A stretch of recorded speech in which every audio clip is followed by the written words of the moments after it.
JermaineAuNatural. I am Jermaine Ryan. I want to bring you some tips, some tricks, and just kind of talking about some product things. Step number 1, wash your hair with shampoo. Though a co-wash is nice and it's cool for a midweek refresh, or if you have one style and you need to switch it up for something that's coming up midweek or a couple of days, co-washes are very gentle cleaners and they tend to not have actual cleaning agents in them, or if they do, they're like halfway down or toward the bottom of the ingredients list, so you're not really cleaning your hair, but you're really conditioning it well. You know, make sure that your scalp is clean. You need a good, clean surface in order for your hair to prosper. So tip number 1, wash your hair with shampoo.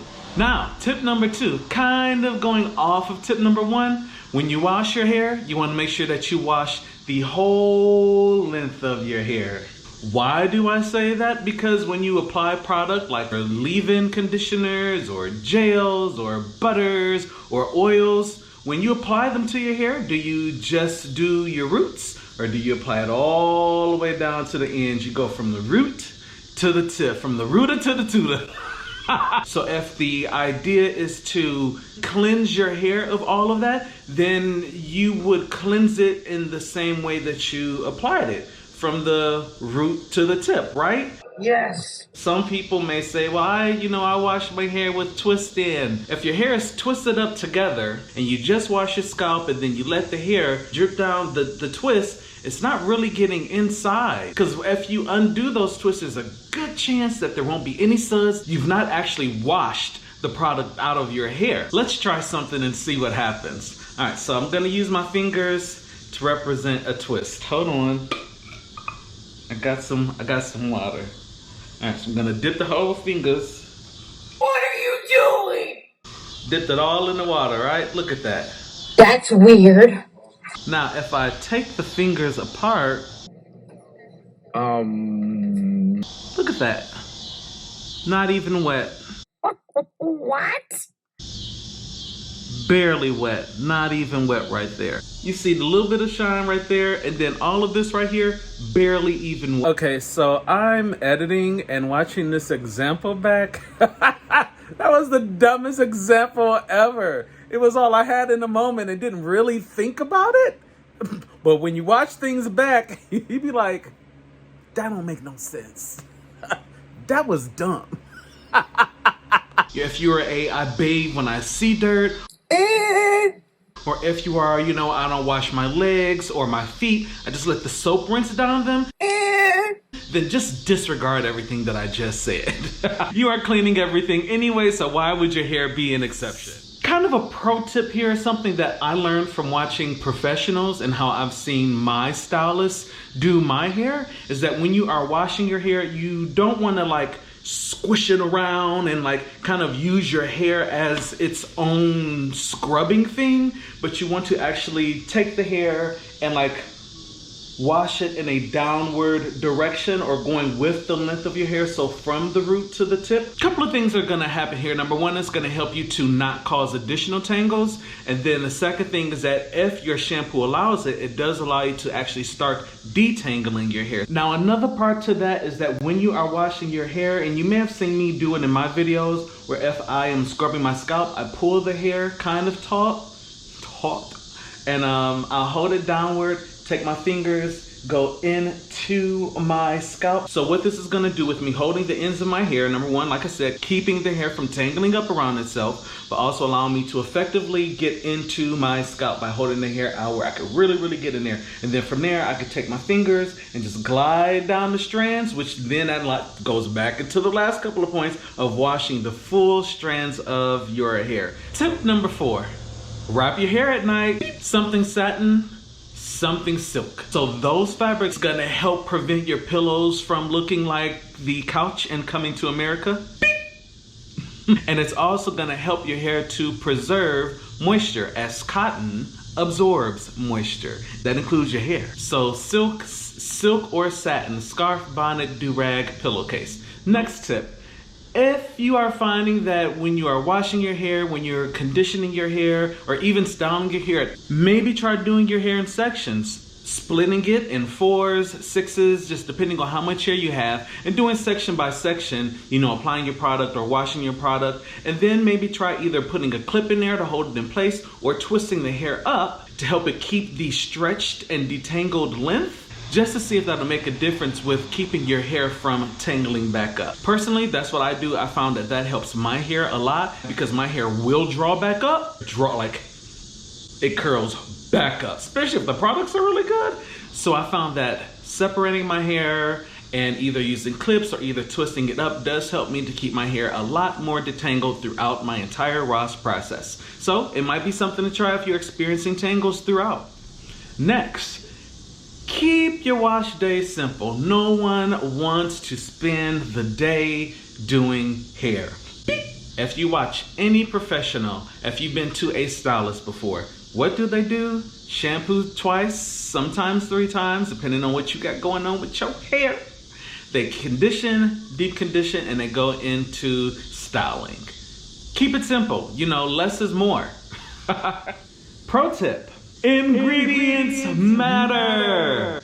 So the ingredients that are in your products, from shampooing to the conditioning to the styling, the ingredients, the things that make these things be what they are, they do matter because they are going to dictate what they do to your hair and how they affect your hair. So for instance, sulfates, SLESs. Sulfates and SLESs are cleansers, but they're not just general cleansers, they are harsh cleansers. So they're going to strip everything from your hair. Now on the opposite side of that, you have sulfate-free cleansers. In a sulfate-free shampoo, you might see something like lauryl glucoside, or you may see sodium cocoyl isethionate. So these are coconut-derived cleansers that are gonna give you a nice, gentle cleansing without stripping everything out of your hair. So a harsh cleanser compared to a gentle cleanser will affect your hair in 2 very different ways once you go to rinse it out,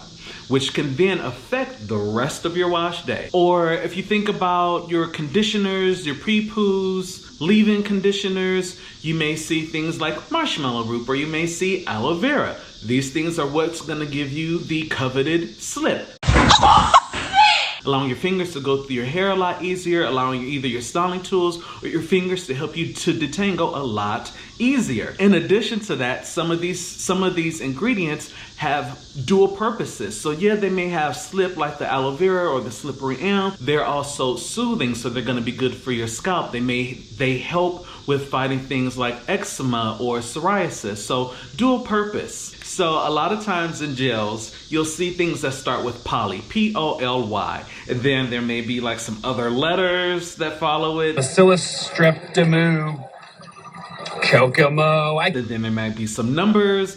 These things all determine in your gel how much hold you're gonna get, from a light hold to a hard hold where it's on a 10. So the ingredients do matter because the ingredients do dictate how they will perform and what they're going to do to your hair. Another reason why ingredients matter is because there are things that are formulated with formaldehyde, which is pumped into corpses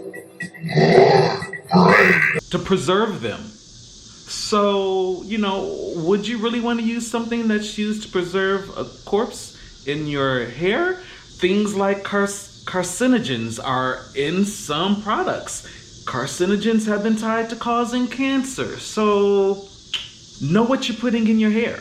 Good example of that, see Diva Curl 2020. Care about what you're putting in your hair. The curl typing system. It doesn't matter. Why would you say that? Your curl pattern doesn't affect how much moisture your hair retains. It doesn't affect the density of your hair. It doesn't affect the porosity of your hair.